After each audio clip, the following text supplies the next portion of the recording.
اعوذ باللہ من الشیطان الرجیم بسم اللہ الرحمن الرحیم الحمد للہ رب العالمین الرحمن الرحیم مالک یوم الدین ایاک نعبد و ایاک نستعین اهدنا الصراط المستقیم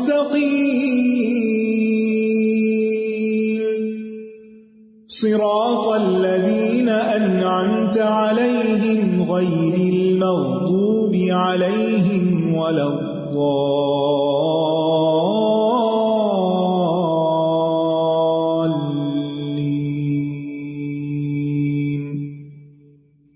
السلام علیکم ورحمۃ اللہ وبرکاتہ۔ وعلیکم السلام ورحمۃ اللہ وبرکاتہ۔ کیا حال ہے آپ کا؟ الحمدللہ۔ ہم نفل نمازوں کے بارے میں بات کر رہے تھے اور وہ حدیث آپ کو سنائی گئی تھی کہ جو شخص فرائض ادا کرتا ہے وہ اللہ کا قرب پاتا ہے، جس کا مفہوم ہے، اور جو نوافل ادا کرتا ہے تو اس کو اللہ کی محبت حاصل ہوتی ہے۔ قل ان کنتم تحبون اللہ فاتبعونی یحببکم اللہ۔ اگر سنت کا اتباع کرے تو اس سے ہمیں اللہ کی محبت حاصل ہوتی ہے، لہٰذا ہمیں اپنی عبادات پر توجہ دینی چاہیے، اور اس میں رمضان کا مہینہ خاص طور پر قابل ذکر ہے، جس میں بہت برکت ہوتی ہے اور اللہ سبحانہ وتعالیٰ کی طرف سے خاص رحمت ہوتی ہے کہ ہمارے لیے یہ کام آسان ہو جاتا ہے۔ تو صرف فرض پڑھنے پر اکتفا نہ کریں بلکہ سنتیں بھی ادا کریں، اور جو شخص دن میں 12 سنتیں ادا کرے اس کے لیے جنت میں گھر بنا دیا جاتا ہے۔ اب ہو سکتا ہے آپ سوچ رہے ہوں کہ جنت میں تو گھر بن ہی گیا ہے تو بس اب دوبارہ کیا کرنا ہے، ایک دن کے لیے کافی تھا۔ بات یہ ہے کہ جنت وہ جگہ ہے جہاں ہمیں ہمیشہ رہنا ہے انشاءاللہ، اللہ تعالیٰ کے فضل اور اللہ کی رحمت اور اللہ کے اذن سے۔ تو اس میں جتنے بھی زیادہ گھر ہوں گے، اگر ایک دن کی سنتوں سے ایک محل تیار ہو رہا ہے تو ہر روز ایک نیا، ہر روز ایک نیا، ہر روز ایک نیا۔ بہت سے لوگ کہتے ہیں نا کہ جنت میں بور نہیں ہو جائیں گے، نہیں بور نہیں ہوں گے، کیونکہ ہر روز ایک نیا سر و سامان ہوگا، ہر روز ایک نیا گھر، ایک نئی چیز، تو انسان کا دل اکتائے گا ہی نہیں اور وہاں سے کہیں اور جانے کو دل چاہے گا ہی نہیں۔ لیکن اس کی تیاری ہمیں وہاں نہیں یہاں کرنی ہے۔ تو اگر آپ کسی دن 12 پوری نہیں کرتے تو اس کا مطلب ہے کہ آپ نے اپنا ریوارڈ کھو دیا، جس کی کمی کل پوری نہیں ہو سکے گی، وہ آج ہی کرنا ہے، جو آج کا کام ہے وہ آج ہی کرنا ہے۔ تو کل میں نے فجر کی سنتوں کے بارے میں بتایا تھا، آج میں ظہر کی 6 سنتوں کے بارے میں بتاؤں گی۔ صحیح بخاری کی روایت ہے، حضرت عائشہ روایت کرتی ہیں کہ نبی صلی اللہ علیہ وسلم ظہر سے پہلے 4 سنتیں اور نماز فجر سے پہلے 2 رکعت یعنی سنتیں کبھی نہیں چھوڑتے تھے۔ یہ سنتیں زوال کے بعد پڑھی جاتی ہیں۔ مسند احمد کی روایت ہے، عبداللہ بن صائب رضی اللہ عنہ سے مروی ہے کہ نبی صلی اللہ علیہ وسلم زوال کے بعد ظہر کی فرض نماز سے پہلے 4 رکعتیں پڑھتے تھے اور فرماتے تھے کہ اس وقت آسمان کے دروازے کھول دیے جاتے ہیں، اس لیے میں چاہتا ہوں کہ اس وقت کوئی نیک عمل آگے بھیجوں کہ آسمان کے دروازے کھلے ہیں۔ سلسلہ صحیحہ کی روایت ہے، ابو صالح مرفوعاً اور مرسلاً دونوں طرح بیان کرتے ہیں کہ رسول اللہ صلی اللہ علیہ وسلم نے فرمایا، نماز ظہر سے قبل 4 سنتیں سحری کے وقت کی نماز کے برابر ہو جاتی ہیں۔ یعنی اگر آپ سے تہجد کے وقت اٹھنا مشکل ہوتا ہے اور آپ اس وقت نوافل نہیں پڑھ سکتے اور آپ ظہر سے پہلے 4 رکعتیں پڑھ لیتے ہیں تو یہ اس کے برابر ہو جاتی ہیں۔ اسی طرح سلسلہ صحیحہ کی ایک اور حدیث ہے، نبی صلی اللہ علیہ وسلم نے فرمایا، جس نے نماز چاشت کی 4 رکعت اور ظہر سے پہلے 4 رکعت پڑھی۔ چاشت کب ہوتی ہے؟ جب سورج خوب اونچا ہو جاتا ہے اور زمین گرم ہو جاتی ہے۔ ایک اور روایت میں آتا ہے کہ اونٹوں کے بچوں کے تلوے جلنے لگتے ہیں زمین کی گرمی سے، تو وہ چاشت کا وقت ہوتا ہے۔ تو جس نے نماز چاشت کی 4 رکعت اور ظہر سے پہلے 4 رکعت، یعنی چاشت زوال سے پہلے ہے، سورج نکلنے کے 15 منٹ بعد تقریباً سے لے کے سورج ڈھلنے یعنی زوال سے 15 منٹ پہلے تک جتنے بھی نوافل پڑھیں گے وہ دن کے نوافل کہلاتے ہیں. جیسے قیام اللیل ہے، کچھ رات کے نوافل ہوتے، کچھ دن کے نوافل. تو اس میں اگر اول وقت میں آپ پڑھ لیں تو اشراق بن جائیں گے، یعنی شروق کے قریب. اور اگر اس کے بعد آپ لیٹر آن پڑھتے ہیں تو وہ چاشت بن جائے گی. اور ان کا آخری ٹائم زوال سے 15 منٹ پہلے تک ہے، یعنی سورج کی زوال سے پہلے، ظہر کی نماز سے پہلے نہیں، زوال سے پہلے. اور زوال کے بعد جب ظہر کا وقت شروع ہوتا ہے تو اس وقت 4 رکعت سنت ہوتی ہے، پھر چاشت کا وقت ختم ہو چکا ہوتا ہے. فرمایا جس نے چاشت کی 4 رکعت اور ظہر سے پہلے 4 رکعت پڑھی اس کے لیے جنت میں ایک گھر بنایا جائے گا. اسی طرح ظہر کے فرض پڑھنے کے بعد بھی نماز پڑھی جاتی ہے، یعنی 2 سنتیں تو مؤکدہ ہیں جنہیں چھوڑا نہیں جاتا تھا کبھی، لیکن اگر 2 کوئی اور بھی پڑھ لیتا ہے تو اس کی بڑی فضیلت ہے. جیسے بعض لوگ 12 رکعت نماز ظہر پڑھتے ہیں، 2 سنت 2 نفل کر کے، یعنی فرض کے بعد 4 رکعت پہلے پڑھتے ہیں اور 4 بعد میں پڑھتے ہیں.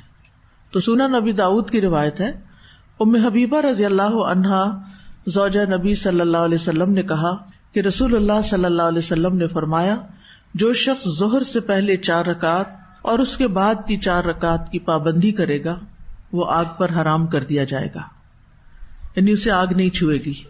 کتنی فضیلت ہے ان 4 رکعتوں کی. تو اگر آپ کا وقت اجازت دے، اور آپ تو ماشاءاللہ سبھی جوان ہیں اور آپ کے لیے مشکل نہیں ہونی چاہیے، صرف یہ ارادے کی بات ہے کہ آپ ارادہ کر لیں، نیت کر لیں، اور جب آپ نیت کر لیں گے تو اللہ تعالیٰ آسان بھی کر لے گا.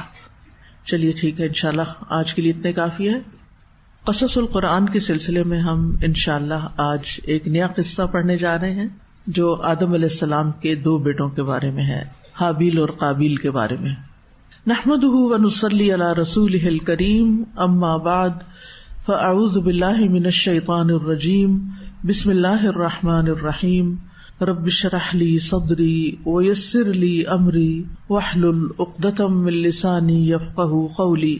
الحمد للہ الاول قبل کل شیء، الآخر بعد کل شیء، الظاہر فوق کل شیء، الباطن دون کل شیء. الحمد للہ الاول بلا اول کان قبلہ، الآخر بلا آخر یکون بعدہ. الحمد للہ الذی ابتدع الخلق بقدرته ابتداءً وجعلهم في قبضته احیاء وامواتا وجعل لكل روح منهم قوتا معلوما ورزقا مقسوما.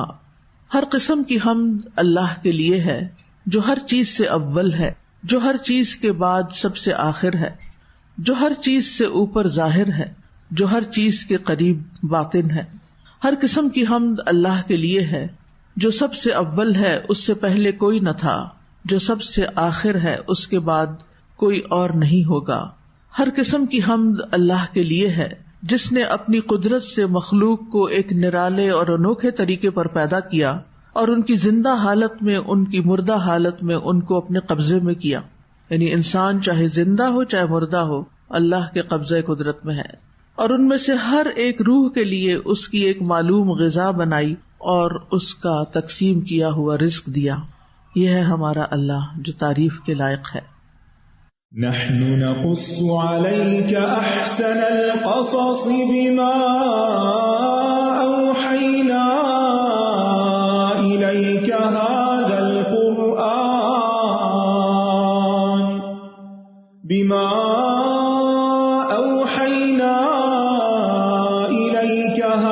القرآن وإن كنت من قبله لمن الغافلين. آج ہم آدم علیہ السلام کے 2 بیٹوں جو حقیقی بیٹے تھے، قابیل اور حابیل کا قصہ بیان کریں گے.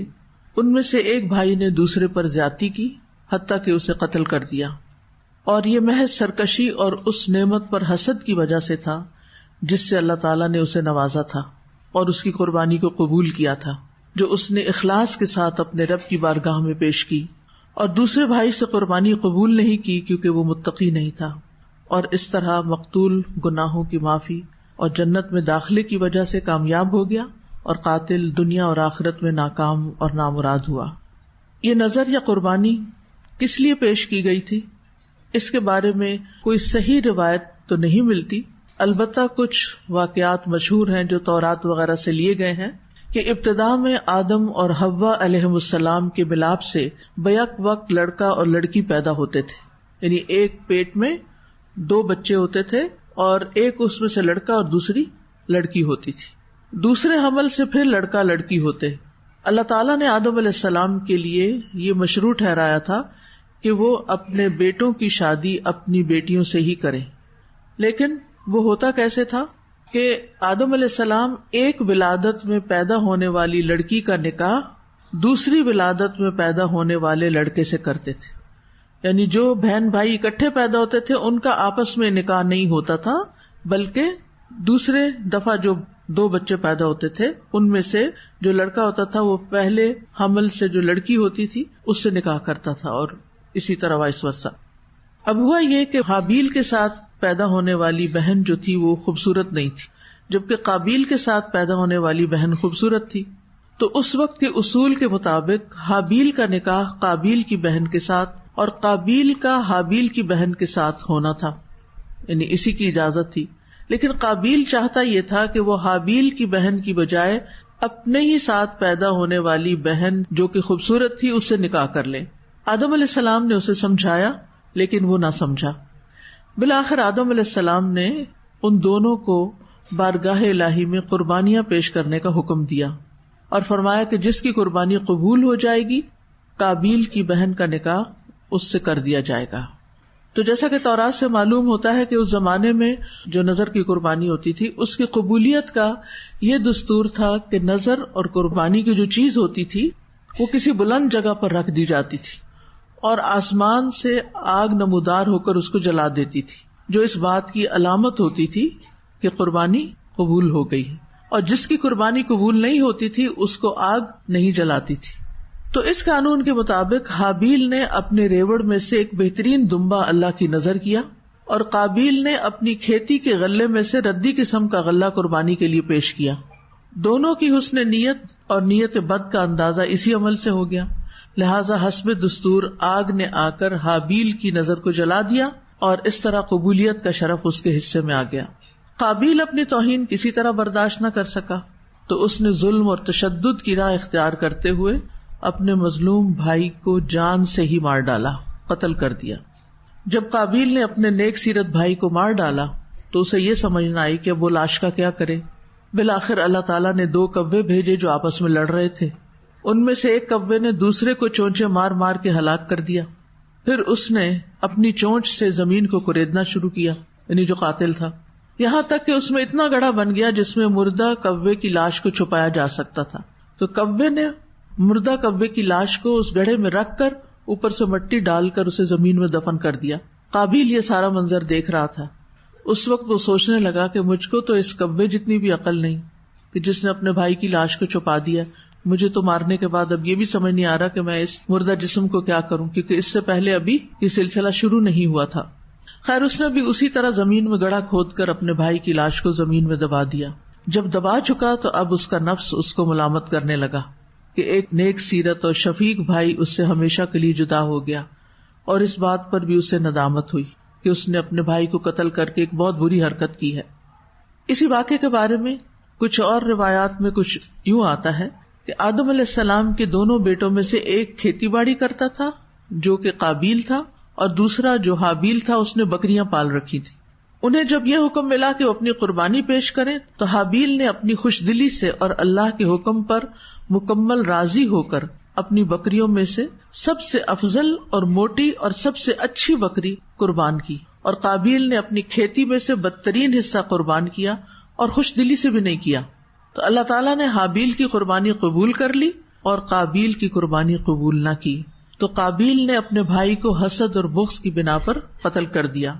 پیچھے ہم آدم علیہ السلام کے واقعے میں پڑھ چکے ہیں کہ اللہ سبحانہ وتعالیٰ نے آدم اور حوا سے خطاب کرتے ہوئے کہا تھا قُلْنَا اهْبِطُوا بَعْضُكُمْ لِبَعْضٍ عَدُوٌّ، ہم نے کہا کہ زمین پر اتر جاؤ، تم میں سے بعض کے دشمن ہوں گے، وَلَكُمْ فِي الْأَرْضِ مُسْتَقَرٌّ وَمَتَاعٌ إِلَىٰ حِينٍ، اور تمہارے لیے زمین میں ایک مستقر یعنی قرارگاہ اور ایک وقت تک ٹھہرنا ہوگا. لیکن جب تک انسان دنیا میں باقی ہے وہ ایک دوسرے کے ساتھ دشمنی کا مظاہرہ کرتے رہیں گے. تو یہاں پر اس دشمنی کا عملی مظاہرہ ہم قرآن مجید کے اس واقعے میں دیکھتے ہیں. تو آئیے ان آیات کی تلاوت سنتے ہیں اور پھر ہم اس کی مزید وضاحت کریں گے. آیات ہے سورۃ المائدہ کی 27 سے 32 تک. وَاتْلُ عَلَيْهِمْ نَبَأَ ابْنَيْ آدَمَ بِالْحَقِّ إِذْ قَرَّبَا قُرْبَانًا فَتُقُبِّلَ مِنْ أَحَدِهِمَا وَلَمْ يُتَقَبَّلْ مِنَ الْآخَرِ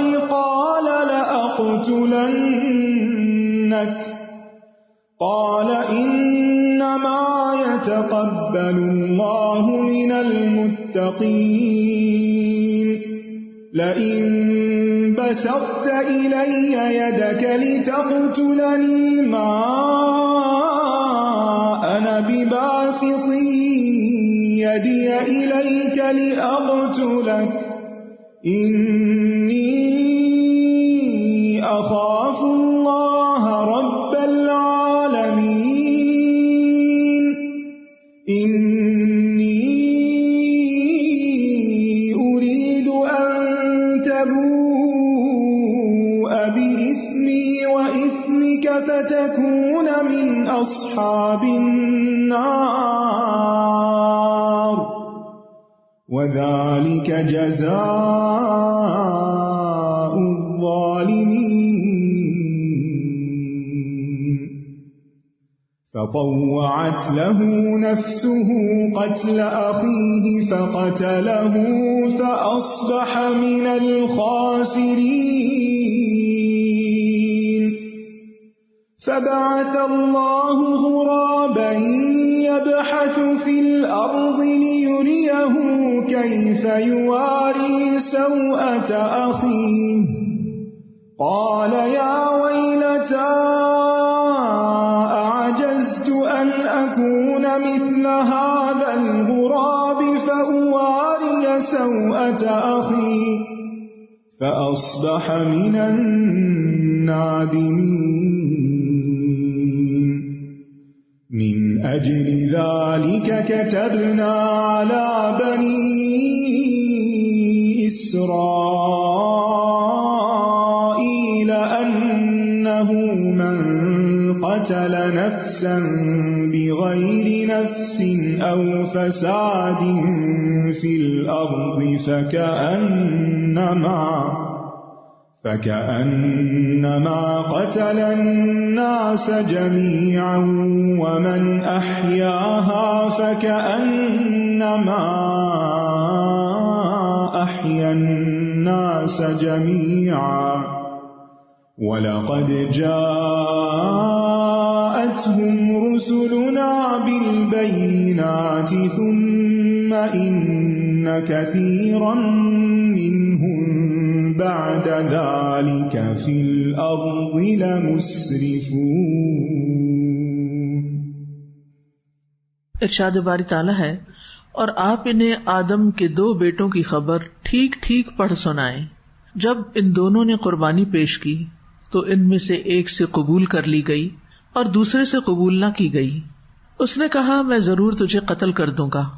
پہلے نے کہا اللہ تو صرف متقی لوگوں سے ہی قبول کرتا ہے. اگر تو نے مجھے قتل کرنے کے لیے اپنا ہاتھ میری طرف بڑھایا تو میں تجھے قتل کرنے کے لیے اپنا ہاتھ تیری طرف نہیں بڑھاؤں گا. بے شک میں اللہ سے ڈرتا ہوں جو تمام جہانوں کا رب ہے. بے شک میں تو چاہتا ہوں کہ تو میرے اور اپنے گناہ کے ساتھ پلٹے پھر تو آگ والوں میں سے ہو جائے اور ظالموں کا یہی بدلہ ہے. تو اس کے نفس نے اپنے بھائی کو قتل کرنا اس کے لیے آسان بنا دیا سو اس نے اسے قتل کر دیا. پھر وہ خسارہ پانے والوں میں سے ہو گیا. پھر اللہ نے ایک کوا بھیجا جو زمین کھودنے لگا تاکہ وہ اسے دکھائے کہ وہ اپنے بھائی کی لاش کیسے چھپائے. کہنے لگا ہائے افسوس مجھ پر، کیا میں اس سے بھی عاجز ہو گیا کہ میں اس کوے جیسا ہو جاؤں کہ اپنے بھائی کی لاش چھپا سکوں. تو وہ پشیمان ہونے والوں میں سے ہو گیا.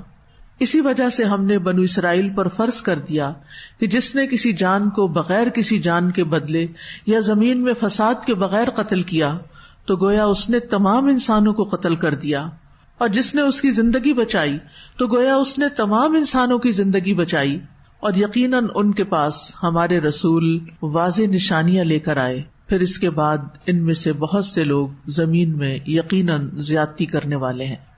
وَاتْلُ عَلَيْهِمْ نَبَأَ ابْنَيْ آدَمَ بِالْحَقِّ، وَاتْلُ خطاب ہے نبی صلی اللہ علیہ وسلم سے، تلا یتلو تلاوتن سے، مطلب ہے اقرأ علیہم یا علی الناس یا علی السامعین، پڑھ کر سنائیے ان پر جو آپ کے مخاطب ہیں، یا لوگوں پر یا سننے والوں پر، یعنی قرآن تمام انسانوں کے لیے ہے، لہذا یہ قصہ بھی سبھی کے لیے ہے۔ نبی صلی اللہ علیہ وسلم سے یہ مطلوب تھا کہ وہ سارا ہی قرآن پڑھ کر سنائیں، جیسے کہ اللہ تعالیٰ کا ارشاد ہے، سورۃ العنکبوت میں آتا ہے، اتل ما اوحی الیک من الکتاب، اس کی تلاوت کرو جو کتاب میں آپ کی طرف وحی کی گئی ہے، یعنی کتاب میں جو کچھ آپ کی طرف وحی کیا گیا ہے لوگوں کو پڑھ کر سنا دیجئے۔ لیکن یہاں مزید اہتمام کرتے ہوئے کہا کہ یہ قصہ اب تلاوت کیجئے، یہ قصہ پڑھ کر سنائیے۔ وَاتْلُ عَلَيْهِمْ نَبَأَ ابْنَيْ آدَمَ، آدم کے 2 بیٹوں کا قصہ انہیں پڑھ کر سنائیں۔ اس سے کیا بات پتہ چلتی ہے کہ سیلف ریڈنگ، خود پڑھنا اور طرح سے انسان کو فائدہ دیتا ہے، لیکن قرآن کو سننا اور قرآن کو پڑھ کر سنانا یہ ایک اہم کام ہے۔ یعنی قرآن مجید ایسی کتاب نہیں جس کو ہم دل ہی دل میں بس ایسے منہ بند کر کے صرف آنکھوں سے پڑھ لیں، کیونکہ کچھ لوگ رمضان میں کئی قرآن ختم کر لیتے ہیں، تو مجھے بعض اوقات حیرت ہوتی ہے کہ ان کے پاس کیسے اتنا وقت آیا ہے۔ تو پتہ چلتا ہے کہ بس وہ انگلی پھیر رہے ہوتے ہیں، آنکھوں سے لفظ دیکھ رہے ہوتے ہیں، دل میں پڑھ رہے ہوتے ہیں، منہ سے کچھ ادا نہیں کرتے، کچھ تو ایسا کرتے ہیں، اور کچھ بس منہ کے اندر ہی پڑھتے رہتے ہیں، تھوڑی سی بھی آواز اونچی نہیں کرتے۔ ٹھیک ہے، کوئی سو رہا ہے یا گھر میں کوئی اور کام ہو رہا ہے اور آپ کو اونچی آواز نہیں کرنی تو کوئی بات نہیں، لیکن قرآن مجید پڑھنے سے ثواب ملتا ہے، منہ سے ادا کرنے سے، کیونکہ اس کا ہر حرف اہم ہے اور اس کا حق اس کو دینا چاہیے۔ یعنی یہ ہم پر لازم ہے کہ ہم حروف کا حق ادا کرتے ہوئے اس کو پڑھیں، آواز کے ساتھ پڑھیں، اگر اپنے لیے بھی تلاوت کر رہے ہیں۔ لیکن جو قرآن کے معلم ہیں، داعی ہیں، قرآن جانتے ہیں، ان کو چاہیے کہ وہ اس وحی الہی کو دوسروں کو پڑھ کر سنائیں، یعنی تلاوت کر کے سنائیں، اس کا ترجمہ سنائیں، اس کا مطلب بتائیں، کیونکہ اس تدبر سے، اس غور و فکر سے بات اور طرح سمجھ میں آتی، اور طرح دل پہ اثر کرتی۔ آپ خود قرآن پڑھتے ہیں اور طرح سمجھ آتا ہے، کسی اچھے سے قاری کی قرات میں سنتے ہیں، دل پہ کچھ اور ہی اثر ہوتا ہے، ترجمہ ساتھ دیکھتے اگر آتا ہو، سمجھ کے سنتے پڑھتے ہیں تو اور ہی طرح اثر ہوتا ہے۔ جب آپ کسی کو پڑھا رہے ہوتے ہیں تو کچھ اور ہی طرح سمجھ میں آ رہا ہوتا ہے۔ تو یہ قرآن کا معجزہ ہے۔ اور قرآن آیا کس لیے ہے؟ کتاب انزلناہ الیک مبارک لیدبروا آیاتہ ولیتذکر اولو الالباب، یہ کتاب جسے ہم نے نازل کیا آپ پر، یہ کس لیے ہے؟ کتاب انزلناہ الیک مبارک، یہ بڑی برکت والی ہے، اور اس کی برکتیں تب آتی ہیں سامنے لیدبروا آیاتہ، تاکہ وہ اس کی آیات میں تدبر کریں۔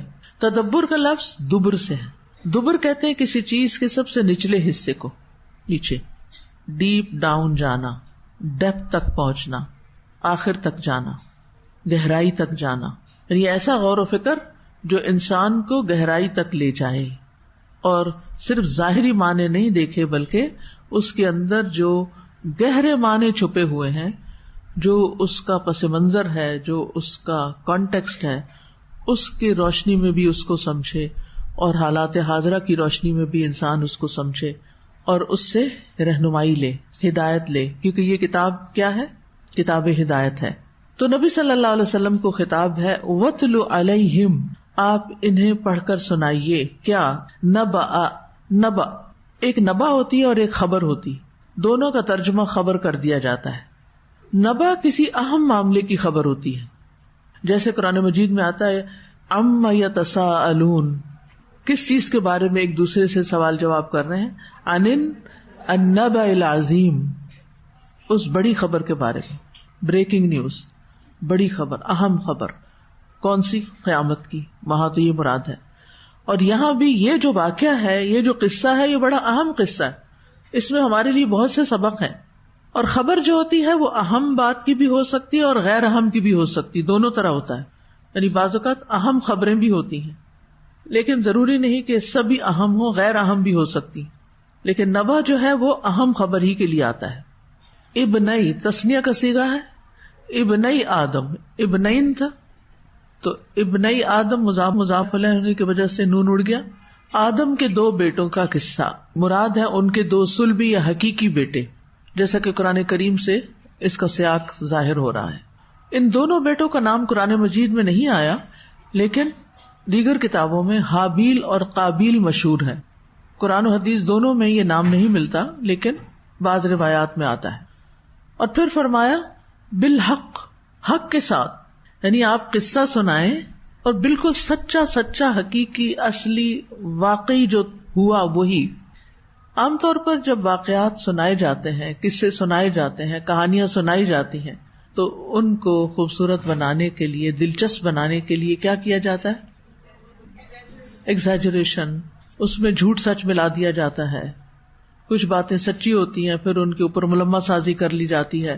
یہ جو ناولز ہوتے ہیں ان کے اندر کچھ نہ کچھ سچائی تو ہوتی ہے، لیکن اکثر کیا ہے، من گھڑت باتیں ہوتی ہیں. جو تخیل ہوتا ہے آتھر کا، وہ اس سے لکھی جاتی ہیں، ان سے بھی لوگ سبق لے لیتے ہیں. لیکن قرآن میں کوئی قصہ برائے قصہ نہیں آیا، بلکہ کسی مقصد کے تحت آیا ہے اور سچا قصہ آیا ہے. اس میں کوئی شک و شبے والی بات نہیں، کسی قسم کی کوئی ملاوٹ نہیں، کوئی ایگزیجریشن نہیں. تو یہاں پر ہمیں ایک اصول دیا جا رہا ہے کہ جب آپ کوئی اہم خبر کسی کو بتائیں تو پھر اس کو بالکل حق کے ساتھ بتائیں، سچ سچ بتائیں. اور اسی طرح تاریخی واقعات، تاریخی روایات، ان کی نقل میں بھی ایک اہم اصول دے دیا گیا ہے کہ احتیاط لازم ہے، کہ بات میں کوئی جھوٹ نہ ہو، کوئی دھوکہ نہ ہو، اور نہ ہی اصل واقعے میں کسی قسم کی کوئی تبدیلی یا کمی بیشی ہو. اور یہ کتنا اہم ہے، ہم اس کا کتنا اہتمام کرتے ہیں. آپ مثلاً گھر سے نکل کر یہاں آئے، راستے میں آپ نے کوئی ایکسیڈنٹ دیکھا، آپ اسکول پہنچ کر کسی کو کہتے ہیں آج میں نے تو بہت برا ایکسیڈنٹ دیکھا ہے. اور پھر کچھ چیزیں اس میں صحیح ہوتی ہیں اور کچھ آپ کا پری کانسیپٹ ہوتا ہے، کوئی پیچھے سے کوئی باتیں پہلے سے کوئی ذہن میں بیٹھی ہوئی ہوتی ہیں، کچھ وہ مل جاتی ہیں، کچھ آپ بھول چکے ہوتے ہیں، تو پھر آپ کو کڑیاں جوڑنے کے لیے کچھ اس میں اضافہ کرنا پڑتا ہے. تو وہ پورے کا پورا حق پر مبنی نہیں ہوتا. ایسے واقعات جیسے آج کل آپ دیکھیں میڈیا میں، ایسے واقعات انسان سنتا ہے تو ایک کان سے سن کے دوسرے سے نکال دے. ان پر پکا یقین نہ کرے، کیونکہ ہمیں نہیں پتا اس کی حقیقت کیا ہے. افسوس کے ساتھ کہنا پڑتا ہے کہ ہمارے ملک میں مختلف شخصیات کی جو کردار کشی کی مہم چلی ہوئی ہے، ایک دوسرے کے اوپر الزام تراشی کی، اس میں بہت کچھ سچ اور بہت کچھ جھوٹ ملا دیا گیا ہے. لہذا جب بھی کسی کے بارے میں خاص طور پر کوئی بات سنے تو اس پر بہت احتیاط کا معاملہ کریں کہ اس کو اگر آپ نے آگے نریٹ کرنا ہے تو پھر پہلے تصدیق کرنی ہوگی. مثلاً آپ سے کوئی کہتا ہے آ کے کہ آپ کو پتا ہے کہ فلاں سیاسی لیڈر نے کتنی کرپشن کی ہے، اس نے یہ بھی کیا، یہ بھی کیا، یہ بھی کیا، حالانکہ آپ کے پاس کوئی فرسٹ ہینڈ انفارمیشن نہیں. آپ سیکنڈ، تھرڈ اور مختلف لوگوں اور بعض اوقات جو رقیب ہوتے ہیں ان کی زبان سے وہ بات سن کے پکے یقین کے ساتھ آگے بیان کر رہے. تو میں آپ کو بتا رہی ہوں ایسے ہی ہے بھی، کہاں سے آپ بتا رہی ہیں، کہاں سے الہام ہوا آپ کو. اور بہت دفعہ ایسا ہوتا ہے کہ ایسی خبروں کی پھر تردید بھی آ جاتی، ایسی خبروں کے اوپر رد بھی آ جاتا ہے. اسی طرح اپنے گھر کے اندر آپ دیکھیں، گھر میں بہت سے افراد مل جل کے رہ رہے ہوتے ہیں. بعض اوقات ایک شخص دوسرے کو کوئی بات کہتا ہے، آپ تیسرا سن رہے ہوتے ہیں، آپ کا اس سے کوئی مطلب نہیں.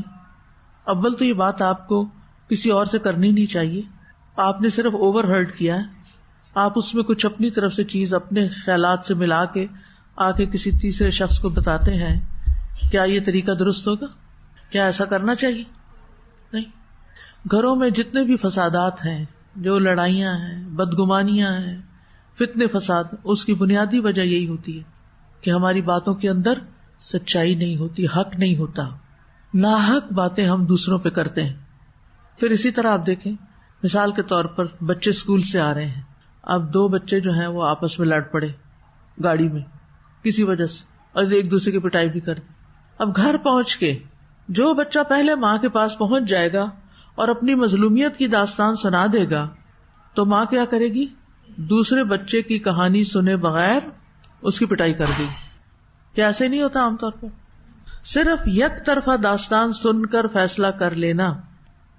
اسی طرح اداروں کے اندر بھی ہوتا ہے. یعنی جہاں بھی لوگ اکٹھے ہوتے ہیں وہاں یہ خرابی پائی جاتی ہے کہ ایک کی بات، ایک واقعہ، ایک چیز، ایک طرز عمل دوسرے تک پہنچانے میں پوری سچائی سے، حق سے کام نہیں لیا جاتا. حق وہ ہوتا ہے جو بالکل سچ و حقیقت پر مبنی. حق کا لفظ کس سے؟ حقیقت سے. نہیں، حقیقت پر مبنی بات ہو. کیونکہ جب ہم حقیقت کو نظر انداز کر دیتے ہیں تو اس سے پھر بہت سی خرابیاں پیدا ہو جاتی ہیں. اب یہاں پر اللہ سبحانہ وتعالیٰ نے جو وحی نازل کی نبی صلی اللہ علیہ وسلم پر، اس کے بارے میں کیوں فرمایا کہ ذالک الکتاب لا ریب فیہ، یہ کتاب اس میں کوئی شک نہیں، کوئی شک ہی نہیں. اس لیے اس پر ہمارا پکا یقین ہونا چاہیے. لیکن اس کے علاوہ احادیث ہیں جیسے جو صحیح احادیث چھانٹ پرکھ کے ہم تک پہنچی، ان پر بھی یقین ہونا چاہیے تاکہ پھر ہم عمل پورے ثبات کے ساتھ کر سکیں. لیکن اس کے بعد آپ دیکھیں کہ انسانوں سے جو باتیں آپ سنتے ہیں، بڑوں سے یا چھوٹوں سے، ان کے بارے میں تحقیق ضروری ہے اپنی حد تک. مثلا اسکول میں آپ ایک ٹیچر ہیں، ایک بچہ روتے ہوئے دوسرے بچے کی شکایت لے کے آ جاتا ہے، آپ دوسرے کو بلا لیتے ہیں اور آپ اس کو سزا دے دیتے ہیں، تو یہ ناانصافی ہوگی. ٹھیک ہے، انشاءاللہ جو ان آیات سے سیکھی ہوئی باتیں اس سے مزید اس پہ ہم بات کر سکتے ہیں آگے جا کر. آپ بھی اس پر غور کیجئے کہ آج سے لے کر کل کلاس میں آنے تک آپ اپنی گفتگو پر توجہ رکھیں کہ میں نے کسی کے بارے میں کوئی بھی واقعہ کسی کو سنایا تو وہ کتنا تحقیق پر مبنی تھا، کتنا حقیقت پر مبنی تھا، یا میں نے سنی سنائی بات آگے کر دی. آج کل آپ دیکھیں کہ سوشل میڈیا پر کیا ہوتا ہے، کسی کی بات اٹھائی اور آگے فارورڈ کر دی اور اس پہ ساتھ لکھ دیا کہ زیادہ سے زیادہ لوگوں تک یہ پہنچا دیں. پچھلے دنوں ایک آڈیو میرے بارے میں کسی نے اسی طرح کی بنائی اور آخر میں کہا کہ زیادہ سے زیادہ لوگوں تک اس کو پہنچائیں. اور اس وقت بڑے یقین کے ساتھ کہا گیا کہ میں جب پی ایچ ڈی کرنے کے لیے گئی تھی 2-2.5 سال کے لیے اکیلے ہی چلی گئی تھی بغیر محرم کے. حالانکہ اس بات میں کوئی سچائی نہیں. میری پی ایچ ڈی 4 سال میں ہوئی اور میں اپنے شوہر کے ساتھ تھی. لیکن بولنے والے نے معلوم نہیں کہاں سے معلومات لی، کس نے اڑتی بات ان کو بتائی، آدھی بات بتائی، انہوں نے اس پہ یقین کر لیا، اس پہ آڈیو تیار کی اور اس کو دینی حلقوں میں خوب پھیلایا جا رہا ہے تاکہ کوئی میری بات نہ سنے. جب بھی کوئی مجھے کسی نہ کسی سے منسوب کر دیتے ہیں، کبھی کسی سے کرتے ہیں، کبھی کسی سے، کبھی کسی، تو میں ہمیشہ یہ کہتی ہوں کہ جو میں باتیں کرتی ہوں نا، مجھے ان میں غلطی بتائیں میری، میں بہت مشکور ہوں گی، بہت شکر گزار ہوں گی کہ مجھے میری غلطی پتہ چلے. اگر میرے کوئی ادنا سے ادنا شاگرد بھی آ کے مجھے کہے کہ آج آپ کے منہ سے یہ بات یوں نکل گئی جبکہ یوں ہے، صحیح ہوگی تو میں اسے ایکسپٹ کروں گی، مجھے اس میں کوئی آر نہیں. میں نے ہمیشہ اپنے ساتھ بچیاں بٹھائی ہوتی تھی جب میں قرآن مجید کی تفسیر کر رہی ہوتی تھی، جن کا صرف کام یہ ہوتا تھا مجھ پہ نظر رکھنا کہ میں کہاں غلطی کرتی، کہاں بھولتی، کیونکہ بھول چوک انسان کے ساتھ ہے. بعض اوقات ایک لفظ منہ سے نکالنا ہوتا ہے، کچھ اور انسان سوچ رہا ہوتا ہے، سامنے کچھ اور واقعہ ہو رہا ہوتا ہے، انسان بھول کے کچھ اور کہہ جاتا ہے. بہت پاسبل ہے. تو جس کو بھی میرے عقیدے سے کوئی مشکل ہے، میرے کسی گفتگو سے، میرے کسی بیان سے، وہ اس کی غلطی مجھ پر کسی دلیل سے ثابت کر دے تو میں اپنی بات سے رجوع کر لوں گی. لیکن یہ طریقہ انتہائی غلط ہے کہ بغیر پوری معلومات لیے کسی کے بارے میں سوشل میڈیا پر باتیں پھیلانا اور پھیلاتے چلے جانا اور بغیر تحقیق کے آگے آگے آگے فارورڈ کرنا، یہ جھوٹ پھیلانے کے مترادف ہے. اور آپ کو معلوم ہے کہ نبی صلی اللہ علیہ وسلم جب معراج پر گئے تھے تو ایک شخص کو دیکھا آپ نے کہ ایک آنکڑے کے ذریعے اس کے جبڑے کو کاٹ دیا جاتا تھا پیچھے تک، کان تک، اور پھر وہ جڑ جاتا، پھر وہ کاٹ دیا جاتا، پھر چیر دیا جاتا. پوچھا گیا کہ یہ کس چیز کی سزا ہے؟ بتایا گیا کہ یہ شخص ہے جو ایک جھوٹ بولتا تھا اور پھر وہ جھوٹ پوری دنیا میں پھیل جاتا تھا. یعنی یہ کوئی مذاق نہیں، کھیل نہیں. ہمیں اللہ سے ڈرنا چاہیے کہ کسی کی بھی کردار کشی کرتے ہوئے، جو میں ہوں کوئی اور ہو، یہ نہیں کہ ضرور میں ہی، کوئی بھی ہو، کسی کے بارے میں بھی جو بات آپ سنیں پہلے اس سے تحقیق کر لیں، شک میں نہ رہیں. کیونکہ بعض اوقات ہمارے اپنے اسٹوڈینٹس شک میں مبتلا رہتے ہیں کہ پتہ نہیں ہم یہ ٹھیک بھی پڑھ رہے ہیں کہ نہیں پڑھ رہے. حالانکہ قرآن آپ کے سامنے کھلا ہوا ہے، ترجمہ آپ کے سامنے ہے، جو کہا جا رہا ہے پورا آن لائن جا رہا ہے، صرف آپ نہیں سن رہے، اور لوگ بھی سن رہے ہیں جو مختلف طرح کا علم رکھتے ہیں، مختلف چیزوں کے اوپر کرٹیسائز کر سکتے ہیں، وہ فیڈ بیک بھی بعض اوقات دیتے ہیں. تو ایسے میں اگر کوئی انسان شک کے ساتھ علم حاصل کرتا ہے تو اس کا عمل نہیں بدلتا، اور جو یقین کے ساتھ لیتا ہے کسی چیز کو پھر وہ اس کے مطابق اپنے آپ کو تبدیل بھی کرتا ہے. اور یہ علم ایسا نہیں کہ جو ہم گدھے کی طرح اپنے اوپر کتابیں لاتے چلے جائیں بوجھ اکٹھا کرتے چلے جائیں. یہ علم اپنی اصلاح کے لیے ہے، تربیت کے لیے ہے، عالم کہلانے کے لیے نہیں ہے، اور نہ ہی کوئی بڑا انسان بننے کے لیے، بلکہ اپنی آخرت کی نجات کے لیے ہے. اور اس پر ہمیں فوکسڈ ہونا چاہیے، توجہ کرنی چاہیے. ہم جس دور میں داخل ہو رہے ہیں وہ کافی نازک دور ہے. نبی صلی اللہ علیہ وسلم نے دجال کے فتنے سے اپنی امت کو ڈرایا، اور ہر نبی نے ڈرایا. اور ظاہر ہے کہ دجال آخری وقتوں میں آئے گا، اور ہر نماز میں اس سے پناہ مانگنے کی دعا سکھائی. اللہم انی اعوذ بک من عذاب القبر واعوذ بک من فتنۃ المسیح الدجال واعوذ بک من فتنۃ المحیا والممات اللہم انی اعوذ بک من المأثم والمغرم. تو آپ دیکھیے کہ دجال کا لفظ کس سے نکلا ہے؟ دجل، فریب، جھوٹ. سوشل میڈیا پہ کتنا زیادہ دجل اور فریب آپ کو عام طور پر نظر آتا ہے. پچھلے دنوں کسی نے ایک ویڈیو دکھائی جس میں ٹرمپ کو جھاڑو لگاتے ہوئے، ٹرمپ کو پکڑ کے جیل لے جاتے ہوئے، اور اسی طرح کچھ اور ایکشنز اس کے تھے، اس کی تصویریں ڈالی ہوئی تھی، اور بالکل ایسے ہی لگ رہا تھا کہ جیسے واقعی یہ ٹرمپ ہی جھاڑو لگا رہا ہے اور ٹرمپ ہی یہ سب کچھ کر رہا ہے. تو میں نے پوچھا کسی سے کہ یہ کیا قصہ ہے، یہ کیسے انہوں نے یہ تصویریں بنا لی؟ انہوں نے کہا کہ جو آرٹیفیشل انٹیلیجنس اب آ رہی ہے اس کے ذریعے اب یہ عین ممکن ہو گیا ہے کہ کسی بھی انسان کو کسی بھی طرح اس کا امیج لے کے اس کو کسی بھی شکل میں کوئی بھی کام کرتے ہوئے اسے دکھایا جائے. اور اب یہ بھی آ رہا ہے سننے میں کہ مثلاً میری آواز لے کے اس کو ریکگنائز کر کے پھر اسی آواز میں جو جی چاہے کلوا لیا جائے، یعنی اس حد تک فریب. اور پھر آپ دیکھیے کہ اس وقت چیٹ جی پی ٹی کا پتہ ہے آپ کو؟ کتنے لوگوں کو پتا ہے؟ چند شکر ہے سب کو نہیں پتا، بچے ہوئے ہیں ابھی بھی فتنے سے بچے ہوئے ہیں. 10 سال کے بچے کو بھی پتا ہے اب، جو ہر وقت لے کے بیٹھے رہتے ہیں. یہ ایک سافٹ ویئر ہے جس میں آپ اس کو انسٹرکشن دیتے ہیں کہ for example write me an essay on Ramzan in Pakistan for example. تو آپ کو چند سیکنڈز میں وہ جو ملکہ بلقیس کا تخت اٹھا کے لایا تھا نا آنکھ جھپکنے میں، تو مجھے وہی بات یاد آ رہی تھی کہ چند سیکنڈز کے اندر آپ کو پورا آرٹیکل مل جائے گا. اب بچے کیا کر رہے ہیں؟ میں نے ایک بچے سے پوچھا کہ تمہیں تو نہیں پتا اس کا؟ کہتا پتا ہے.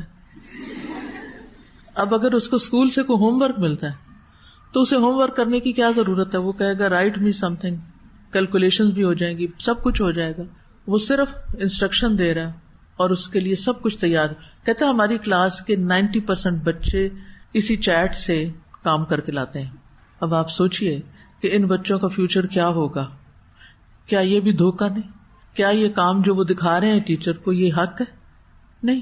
اب ٹیچرز کو بھی سوچنا پڑے گا کہ وہ اس کا مقابلہ کیسے کریں. تو چیزیں جو ہے نا وہ ہاتھ سے نکلتی جا رہی. سچائی پہ قائم رہنا، سچائی کی تلاش اور سچ کو تھام لینا اور سچ کو آگے پھیلانا یہ مشکل ہوتا جا رہا ہے. اس لیے یہ جو حق کی بات ہے نا اس کو بس پکڑ لیں کہ بغیر تحقیق کے آگے نہیں بات پھیلانی. بعض اوقات ہمیں کوئی اس طرح کی ویڈیوز مل جاتی ہیں جن کی کوئی اصلیت حقیقت نہیں ہوتی. ہم ایک دفعہ پڑھ کے وہ پتہ نہیں فلاں جگہ یہ سورج نکل آیا اور فلاں یہ چاند نکل آیا، اور وہ ایک دوسرے کو 10 20 ہزار لوگوں کو بھیجنا شروع کر دیتے ہیں. کیا ضرورت ہے اس کو بھیجنے کی جبکہ آپ کو اس کے حق ہونے کا پتہ ہی نہیں. تو اگر آپ کو نہیں پتا نا تو کیا کریں؟ فاسألوا اہل الذکر ان کنتم لا تعلمون. جو اس فیلڈ کے لوگ ہیں نا ان سے پوچھ لیا کریں، ان سے معلوم کر لیا کریں کہ اس چیز کی حقیقت کیا ہے. کل کافی دیر تک کسی سے ڈسکشن ہوتی رہی ان ساری چیزوں پر، جو کچھ ہو رہا ہے اور جو اے آئی میں فیوچر اس کا بن رہا ہے. تو ڈر بھی لگ رہا تھا اور پھر یہی بات ذہن میں آ رہی تھی کہ دجال کے لیے لگتا راہیں آسان ہو رہی ہیں. آج سے 10 سال پہلے بھی جب میں دجال کی حدیثیں پڑھتی تھی تو میں سوچتی تھی کہ یہ ہوگا کیسے، لیکن اب کے حالات دیکھ کر لگتا ہے کہ یہ ہونا کچھ مشکل نہیں. جو شخص جھوٹ پر خوش ہوتا ہے نا، اور جس کے اندر یہ تحقیق کا مادہ نہیں ہوتا نا، جو سچ کو سچ کے طور پر نہیں لینا چاہتا، وہ پھر دجال کی باتوں سے بڑی جلدی متاثر ہو جائے گا. جو دجال کہے گا وہ فوراً ایکسپٹ کر لے گا. لیکن جو سچا مومن ہوگا، جسے سچ پہ زندگی بسر کی، کونوا مع الصادقین، ہمیں قرآن میں کہا گیا سچے لوگوں کا ساتھ دو، سچے لوگ اکٹھے ہو جائیں، سچ کی تلاش میں ہو، تو وہ دجال کو پہچان جائیں گے، وہ دجال کی بات نہیں مانیں گے. اور یہ بھی میں آپ کو بتا دوں کہ ایک حدیث کے مطابق دجال کی اکثر فالوور عورتیں ہوں گی. کتنا بڑا فتنہ ہے اور کتنا ڈرنے کی ضرورت ہے. تو ہم نے دراصل اپنے ساتھ فیصلہ کرنا ہے. اسی لیے میں آپ کو یہ ہوم ورک دے رہی ہوں کہ آپ جا کر اگر اپنے سوشل میڈیا کو دیکھ رہے ہیں یا پھر آپ کچھ پڑھ رہے ہیں یا کسی کو کوئی واقعہ بیان کرنے لگے ہیں، تو پہلے سوچیں، تولیں کہ کیا میں بات پوری طرح سمجھی ہوں، کیونکہ بعض اوقات ہم آدھی بات لے کے پھر آدھی خود ملا لیتے ہیں اور صحیح سمجھتے ہی نہیں. تو بات کو صحیح طرح سننا، پھر اس کو سمجھنا، پھر اس کو آگے بیان کرنا چاہیے. اور ویسے بھی ہر چیز تو ہمارے اعمال نامے میں لکھی جا رہی ہے، اس سے بھی ڈرنا چاہیے کہ کل کو یہی ہم دیکھیں گے دوبارہ اپنے سامنے. تو بہرحال ہم کسی پر تو بند نہیں باندھ سکتے، ہم دنیا کو تو آگے بڑھنے سے نہیں روک سکتے، ہم ٹیکنالوجی میں ایڈوانسمنٹ کو تو نہیں روک سکتے. وہ تو جو کرنے والے دن رات لگے اور کر رہے ہیں جو کرنا ہے انہوں نے. ہمیں یہ دیکھنا ہے کہ اس سارے سیناریو میں ہم نے کیا کرنا ہے، ہم نے ان ساری چیزوں کو کیسے استعمال کرنا ہے اور ان کے شر سے کیسے بچنا ہے، اور اپنے آپ کو کس طرح حق پر جمائے رکھنا ہے، کیونکہ دجال حق پر جمے نہیں رہنے دے گا. تو اذ قربا قربانا فتقبل من احدہما ولم یتقبل من الآخر، جب دونوں نے ایک قربانی کی تو ان میں سے ایک سے قربانی قبول کر لی گئی جبکہ دوسرے سے قربانی قبول نہ کی گئی. اذ قربا تسنیہ کا صیغہ ہے، دونوں نے قربانی کی. قربانی صرف جانور کی نہیں ہوتی، یعنی ابھی میں نے واقعے میں آپ کو بتایا نا کہ ایک نے گیہوں کا صدقہ دیا تھا اور ایک نے بکری یا بھیڑ کا. تو قربانی سے مراد ہر وہ عمل جس سے اللہ تعالیٰ کا تقرب حاصل کیا جاتا ہے. یعنی انسان اپنا مال قربان کرتا ہے، اپنی جان قربان کرتا ہے، اپنا وقت قربان کرتا ہے، اپنی صلاحیتیں قربان کرتا ہے، اپنا آرام قربان کرتا ہے اللہ تعالیٰ کی رضا کے لیے. تو یہ ساری قربانیاں ہوتی ہیں، یعنی وقت کی قربانی، صلاحیتوں کی قربانی، مال کی قربانی، یہ سب قربانیاں ہیں. تو قربانی سے مراد وہ عمل جس سے اللہ عز و جل کا تقرب حاصل کیا جائے. اللہ سبحانہ تعالیٰ نے اس واقعے کو مبہم رکھا، یہ نہیں واضح کیا کہ وہ سونا تھا یا چاندی تھی، غلہ تھا یا جانور تھے. اگر اس میں کوئی مصلحت ہوتی تو اللہ تعالیٰ ضرور بیان کر دیتے. یعنی انسان غور کرتا ہے نا کہ آخر کیا وجہ ہوگی کہ اللہ سبحانہ تعالیٰ ان چیزوں کو بیان نہیں کرتے، وجہ کیا ہے، تاکہ انسان جو مقصد ہے اس پر فوکس رہے. کیونکہ اگر اللہ تعالیٰ فرما دیتے وہ گندم تھے یا چاول تھے یا فلاں تھا، اس سے ہماری معلومات میں کیا اضافہ ہوتا، اور پھر دھیان چاولوں پہ چلا جاتا، اور ہو سکتا ہے بھوک کا وقت ہو اور چاول کا لفظ سن کے بھوک میں اضافہ ہو جائے اور دھیان کچن میں چلا جائے اور وہ واقعہ یہیں کا یہیں رہ جائے. تو غیر ضروری سب چیزوں کو ایلیمینیٹ کر دیا گیا ہے. اور ہمیں بھی بہت تکلف کرنے کی اور بہت تحقیق کرنے کی ضرورت نہیں کہ آدم علیہ السلام نے جنت کے کس درخت کا پھل کھایا تھا اور ان کے بیٹوں نے کس چیز کی قربانی کی تھی، بس قربانی کر لی تھی. ہاں، بعض مفسرین کا خیال ہے کہ دونوں نے اپنے اپنے طور پر اللہ تعالیٰ کی بارگاہ میں کچھ نظر پیش کی تھی. حابیل نے دمبے کی قربانی کی اور قابیل نے گندم کی بالی قربانی میں پیش کی. قربانی کیسے قبول ہوئی؟ آسمان سے آگ آئی اور اسے کھا گئی، جو اس کی قبولیت کی دلیل تھی.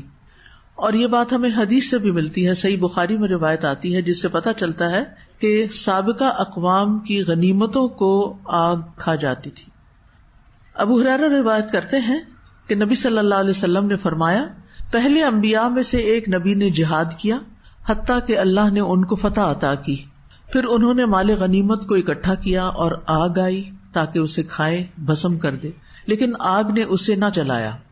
اس نبی علیہ السلام نے کہا کہ تم میں سے کسی نے خیانت کی ہے، اس لیے یہ غنیمت قبول نہیں ہو رہی اللہ کے ہاں، لہٰذا اب ہر قبیلے کا ایک ایک شخص مجھ سے بیعت کرے، یعنی ہاتھ پہ ہاتھ رکھے.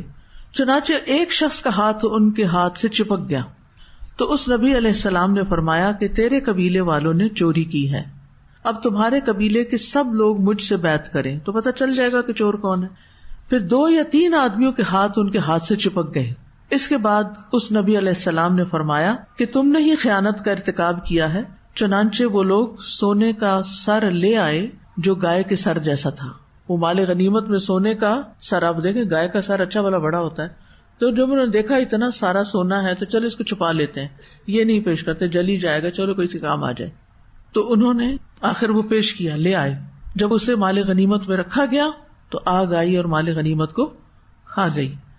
تو رسول اللہ صلی اللہ علیہ وسلم نے فرمایا کہ پھر اللہ تعالیٰ نے ہمارے لیے مال غنیمت حلال کر دیا. پہلی امتوں کے لیے مال غنیمت حلال نہیں تھا، لیکن امت مسلمہ کے لیے مال غنیمت حلال کر دیا گیا. اس نے ہماری کمزوری اور عاجزی کو دیکھا، اس لیے ہماری خاطر مال غنیمت کو حلال قرار دے دیا. یعنی ہماری کمزوری کی وجہ کہ ہم صبر نہیں کر سکتے، اللہ نے اس کو حلال کر دیا. اب جو ہی یہ قربانی ہوئی، قال لأقتلنک، اس نے کہا میں تجھے ضرور قتل کر دوں گا. اب وجہ کیا تھی؟ حسد. حسد کی بنا پر ایک بھائی دوسرے بھائی کو قتل کرنے کا ارادہ کرتا ہے. یعنی وہ بیٹا جس کی قربانی قبول نہ ہوئی تھی وہ دوسرے پہ غضبناک ہو گیا اور حسد کی بنا پہ بولا لأقتلنک. اس میں آپ دیکھیے لام تاکید کا ہے اور نون ثقیلہ بھی، اور پھر قسم مقدر ہے. جہاں نون ثقیلہ ہوتا ہے نا وہاں لام تاکید کا، اس میں واو قسم کی مقدر ہوتی ہے، چھپی ہوئی ہوتی ہے. تو 3 مؤکدات، یعنی اس نے پکا یہ ارادہ کر لیا، اللہ کی قسم میں تجھے ضرور ضرور مار ہی ڈالوں گا، یعنی میں بس مار دوں گا تمہیں. غصے میں تھا وہ، اور غصہ کس بنا پہ تھا؟ حسد کی بنا پہ تھا. اب آپ دیکھ لیجئے کہ آسمان پر پہلا گناہ ہوا تو وہ حسد کی بنا پر ہوا. حسد کی بنا پر ابلیس نے آدم علیہ السلام کو سجدہ نہیں کیا. اور زمین پر پہلا گناہ ہوا تو وہ بھی کس بنا پر ہوا؟ حسد کی بنا پر. فرانسس بیکن کا قول ہے کہ حاسد کبھی تعطیل کا دن نہیں مناتے. مطلب یہ ہے کہ حسد ایک ایسی چیز ہے جو شخص اس میں گرفتار ہو وہ برابر اسی میں ہی رہتا ہے، وہ ہر وقت حسد کی آگ میں جلتا رہتا ہے، کسی لمحے اس کو قرار نہیں آتا. تو کیسی چیز ہے حسد، لیکن کتنے زیادہ لوگ اس میں مبتلا رہتے ہیں. شاید دنیا میں سب سے بڑی، سب سے زیادہ جو اخلاقی بیماری پائی جاتی ہے وہ حسد ہے. اور ہر شخص کسی نہ کسی طرح حسد میں مبتلا ہوتا ہے. بعض لوگ اظہار کر دیتے ہیں اور بعض اظہار نہیں کرتے. قال انما يتقبل الله من المتقین، اس نے کہا بے شک اللہ تو متقی لوگوں سے ہی قبول کرتا ہے. یعنی اللہ تعالی کے ہاں قبولیت کا جو معیار ہے وہ تقویٰ ہے. تقویٰ اختیار کرنا اللہ کی بارگاہ میں قبولیت کا راز ہے. یعنی جب اس کی قربانی قبول نہیں ہوئی تو اس نے غصے کا اظہار کیا، تو بھائی نے کہا اس میں میرا تو کوئی گناہ نہیں، یہ تو اللہ کا فیصلہ ہے. اور اللہ سبحانہ وتعالیٰ بھی کسی کا عمل تقویٰ کی بنا پہ قبول کرتے ہیں. یعنی اللہ تعالیٰ وہی صدقات، وہی اعمال قبول کرتے ہیں جو اللہ کی رضا اور اجر و ثواب کی نیت سے کیے گئے ہوں اور عمل کرنے والا تقویٰ کی صفت سے متصف ہو. یہاں پر آپ دیکھیے کہ لفظ انما کو کلمہ حسر کہتے ہیں، ہا صاد را، حسر. یہ اس بات کا فائدہ دیتا ہے کہ عمل کی قبولیت صرف اور صرف متقیوں پر موقوف ہے. حسر جو ہوتا ہے نا اس میں نفی بھی ہوتی ہے، اس بات بھی ہوتا ہے. انا کس کو کہتے ہیں؟ بے شک، یقیناً. یہ کیا ہے؟ اس بات ہے نا. اور نفی کیا ہے؟ ما. انا ما کا کیا مطلب ہے؟ نہیں. انا ہے اور ما نہیں، ہے نا عجیب سی بات. انا ما، اسی لیے پہلے لوگ ترجمہ کیا کرتے تھے سوائے اس کے نہیں، یعنی یہی بات ہے. یعنی تقویٰ ہی قبولیت کا سبب ہے. تقویٰ ہوگا تو عمل قبول ہوگا، تقویٰ نہیں تو عمل قبول ہونے کی نفی ہو جائے گی. تو یہ کلمہ اس بات کا بھی فائدہ دیتا ہے کہ جو عمل قبول نہیں ہوتا تو وہ عمل کرنے والے شخص کی ذات کی وجہ سے ایسا ہوتا ہے. ایسا نہیں کہ کسی بیرونی یا خارجی سبب سے عمل قبول نہیں ہوتا. ٹھیک ہے نا، کسی بیرونی سبب سے نہیں، بلکہ عمل کی قبولیت کا انحصار ہماری اپنی نیت پر ہوتا ہے. انما الاعمال بالنیات. تو ہر انسان کو وہی بدلہ ملے گا، وہی نتیجہ اس کا نکلے گا جو اس کی نیت ہوگی. جیسی نیت ویسی مراد، جیسا درخت ویسا پھل. اس آیت میں تقوی سے کیا مراد ہے؟ شیخ الاسلام ابن تیمیہ کہتے ہیں اللہ تعالیٰ کا فرمان ہے انما یتقبل اللہ من المتقین، اس کا مطلب ہے کہ اللہ ان لوگوں کا عمل قبول کرتا ہے جو عمل میں تقوی اختیار کرتے ہیں، جو عمل میں تقوی اختیار کرتے ہیں، اس طرح کہ وہ عمل نیک ہو، عمل بھی صحیح ہو اور خالص اللہ کی رضا کے لیے کیا گیا ہو، اور یہ کہ وہ سنت کے مطابق ہو، یعنی اگر کوئی دینی کام، جیسے اللہ تعالیٰ کا فرمان ہے فَمَنْ كَانَ يَرْجُو لِقَاءَ رَبِّهِ فَلْيَعْمَلْ عَمَلًا صَالِحًا وَلَا يُشْرِكْ بِعِبَادَةِ رَبِّهِ أَحَدًا، جو کوئی اپنے رب سے ملاقات کی امید رکھتا ہے اسے چاہیے کہ نیک عمل کرے، یعنی عمل بذات خود بھی نیک ہو، اچھا ہو، اور اپنے رب کی عبادت میں کسی ایک کو بھی شریک نہ کرے، یعنی اس میں کوئی دکھاوا ریاکاری نہ ہو بلکہ نیت خالصتاً اللہ کی رضا ہو۔ عمر بن خطاب اپنی دعا میں کہا کرتے تھے اللہم اجعل عملی کلہ صالحا واجعلہ لوجہک خالصا ولا تجعل لأحد فیہ شیئا، یا اللہ میرے تمام اعمال نیک بنا دے اور ان کو اپنی رضا کے لیے خالص کر دے، اور ان اعمال میں کسی غیر کا کوئی حصہ نہ بنانا، ٹھیک ہے، میرے تمام اعمال نیک بنا دے اور ان کو اپنی رضا کے لیے خالص کر دے، اور ان اعمال میں کسی اور کا کوئی حصہ نہ ہو، صرف اور صرف اللہ کے لیے۔ کیا حابیل نے یہ بات فخریہ طور پر کہی تھی؟ اس کو اپنی نیکی کا کوئی فخر تھا؟ نہیں، فخریہ طور پر نہیں کہی تھی، بلکہ اپنے بھائی کو ترغیب دینے کے لیے کہ تم بھی اگر چاہتے ہو کہ تمہاری قربانی قبول ہو تو کیا کرو؟ تقوی اختیار کرو۔ بلکہ جو بھی چاہتا ہے کہ اس کی قربانی، اس کی نیکی، اس کا عمل قبول ہو تو وہ تقوی اختیار کرے۔ اللہ سبحانہ وتعالیٰ جب کسی کا عمل قبول کرتا ہے تو حکمت کی بنا پہ قبول کرتا ہے، اور اگر رد کرتا ہے تو وہ بھی حکمت کی بنا پہ ہوتا ہے۔ اللہ سبحانہ وتعالیٰ کے ہاں فیورٹزم نہیں ہے کہ اللہ تعالیٰ اس کو پسند کرتا ہے تو بس یہ صحیح عمل کرے یا غلط کرے بس اس کا تو قبول ہی ہے۔ ایک بہت متقی انسان، بہت اچھا انسان سارے کام اچھے کرتا جاتا ہے، ایک کام اچھا نہیں کرتا تو آپ کا کیا خیال ہے وہ بھی قبول ہو جائے گا؟ نہیں، وہ رد کر دیا جائے گا کیونکہ وہ اچھا نہیں ہے، بذات خود اچھا نہیں، جس کی مثال بدعت ہے۔ تو سوال یہ پیدا ہوتا ہے کہ کیا انسان کو اپنے بارے میں یہ کہنا چاہیے کہ میں متقی ہوں، میں تو اللہ سے بہت ڈرتا ہوں؟ کبھی سنا کسی کو کہتے ہو؟ سنا؟ ہاں، کہتے ہیں لوگ مجھے تو بھائی اللہ سے بڑا ڈر لگتا ہے، میں تو یہ نہیں کر سکتا۔ قرآن مجید میں آتا ہے فلا تزکوا انفسکم هو اعلم بمن اتقى، اپنی پاکیزگی کا دعویٰ نہ کرو، وہ زیادہ جاننے والا ہے کہ متقی کون ہے، کون بچتا ہے۔ اللہ تعالیٰ نے ان لوگوں کی مذمت کی ہے قرآن مجید میں جو اپنی پاکی بیان کرتے ہیں، سیلف پریز کا شکار ہوتے ہیں۔ الم تر الی الذین یزکون انفسہم بل اللہ یزکی من یشاء ولا یظلمون فتیلا، کیا آپ نے ان لوگوں کو نہیں دیکھا جو اپنے آپ کو پاک کہتے ہیں، بلکہ اللہ پاک کرتا ہے جسے وہ چاہتا ہے، اور ان پر ایک دھاگے کے برابر بھی ظلم نہ کیا جائے گا۔ آپ صحابہ کو دیکھیے، کہیں آپ کو نہیں ملے گا کہ وہ اپنی صفات بیان کر رہے ہوں کہ وہ متقی ہیں، پرہیزگار ہیں، بلکہ عموماً آپ دیکھیں گے کہ وہ اپنے آپ کو بلیم ہی کرتے رہتے تھے۔ زید بن اسلم اپنے باپ سے روایت کرتے ہیں کہ عمر بن خطاب نے ابو بکر صدیق رضی اللہ عنہ کو دیکھا کہ وہ اپنی زبان کو کھینچ رہے تھے۔ عمر رضی اللہ عنہ نے پوچھا اے خلیفہ رسول، یہ کیا کر رہے ہیں؟ انہوں نے کہا یہ مجھے ہلاکت گاہوں کی طرف لے جاتی ہے۔ رسول اللہ صلی اللہ علیہ وسلم نے فرمایا ہے کہ جسم کا ہر حصہ، ہاتھ، پاؤں، سر، دل، دماغ، اللہ سے زبان کی تیزی کی شکایت کرتا ہے کہ بہت جلد بول پڑتی ہے، بغیر سوچے سمجھے، بغیر تحقیق کیے، بغیر سچ اور جھوٹ کا فرق جانے۔ تو کچھ لوگوں کا یہ تکیہ کلام ہوتا ہے کہ میں تو اللہ سے ڈرتا ہوں، میں تو انتہائی مخلص ہو کے یہ کام کر رہا ہوں۔ تو اس طرح کی اپنی تعریفیں نہیں کرنی چاہیے، اپنے نفس کو پاک نہیں کہنا چاہیے، بلکہ دوسرے لوگوں کے بارے میں حسن ظن رکھنا چاہیے کہ وہ اچھے ہیں مجھ سے۔ تو فخر کی بجائے دوسرے کو ترغیب یا نصیحت کرنے کے لیے اس طرح کا کہنا جائز ہے، جیسے اس حدیث میں آتا ہے۔ انس بن مالک کہتے ہیں کہ 3 آدمی نبی صلی اللہ علیہ وسلم کی ازواج مطہرات کے گھروں میں آئے تاکہ وہ آپ کی عبادت کے بارے میں معلومات حاصل کریں۔ جب انہیں اس کی خبر دی گئی تو انہوں نے اسے کم خیال کیا، کہنے لگے نبی کی عبادت سے ہمارا کیا مقابلہ، اللہ تعالیٰ نے آپ کے تو اگلے پچھلے گناہ معاف کر دیے۔ چنانچہ ان میں سے ایک نے کہا میں ہمیشہ رات بھر نماز پڑھتا رہوں گا، دوسرے نے کہا میں ہمیشہ روزے سے رہوں گا، افطار نہیں کروں گا، تیسرے نے کہا میں عورتوں سے علیحدگی اختیار کر لوں گا، کبھی نکاح نہیں کروں گا۔ اتنے میں رسول اللہ صلی اللہ علیہ وسلم ان کے پاس تشریف لے آئے. آپ نے ان سے پوچھا کیا تم نے یہ باتیں کہی ہیں؟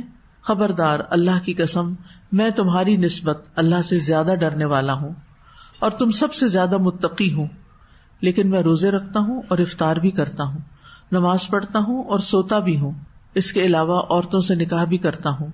جس نے میری سنت سے اعراض کیا وہ مجھ سے نہیں. تو نبی صلی اللہ علیہ وسلم نے یہ بات اپنے نفس کے تزکیے کے لیے نہیں کہی تھی، بلکہ لوگوں کی خیر خواہی کرتے ہوئے کہا تھا جنہوں نے اپنے اوپر پاکیزہ چیزیں حرام قرار دے دی تھی. تو آپ نے ان کو واضح کرنے کے لیے یہ بات کہی تھی، لکنی اصوم و افطر و اصلی و ارقد و اتزوج النساء فمن رغب عن سنتی فلیس منی. ٹھیک ہے کہ میں تم سب کی نسبت اللہ سے زیادہ ڈرنے والا ہوں اور تم سب سے زیادہ تقوی رکھتا ہوں. اب یہ آپ نے فخر کے طور پر نہیں بات کی تھی، بلکہ سمجھانے کے لیے ان لوگوں کو جو ان امور کو ناجائز قرار دے رہے تھے. ٹھیک ہے، تو اس سے یہ پتہ چلتا ہے کہ اگر آپ نے مثلا اپنے بچے کو کچھ سکھانا ہے اور آپ اس کو سکھانے کے لیے اپنی مثال دیتے ہیں کہ میں یہ کام اس طرح کرتی ہوں، تو یہ سیلف پریز میں نہیں آتا، بلکہ ایک پریکٹیکل اگزامپل کے ذریعے آپ اس کو موٹیویٹ کر رہے ہیں. یہ آپ کا ضمیر آپ کو بتاتا ہے، دل آپ کو بتاتا ہے کہ آپ یہ بات کیوں کر رہے ہیں. یعنی کچھ لوگ تعریف کو بالکل ہی ختم کر دیتے ہیں اور کچھ بغیر سوچے سمجھے تعریفیں کرتے ہیں. ہمیشہ مقصد اور وجہ دیکھنی چاہیے کہ کیوں کر رہے ہیں. تو اللہ تعالیٰ سے دعا ہے کہ اللہ تعالیٰ ہمیں بہترین عمل کی توفیق دے. کل اس آیت سے حاصل ہونے والے فوائد کو دیکھیں گے انشاءاللہ. وآخر دعوانا ان الحمد للہ رب العالمین. سبحانک اللہم وبحمدک، اشہد ان لا الہ الا انت، استغفرک واتوب الیک. السلام علیکم ورحمۃ اللہ وبرکاتہ. فاقصص القصص لعلهم يتفكرون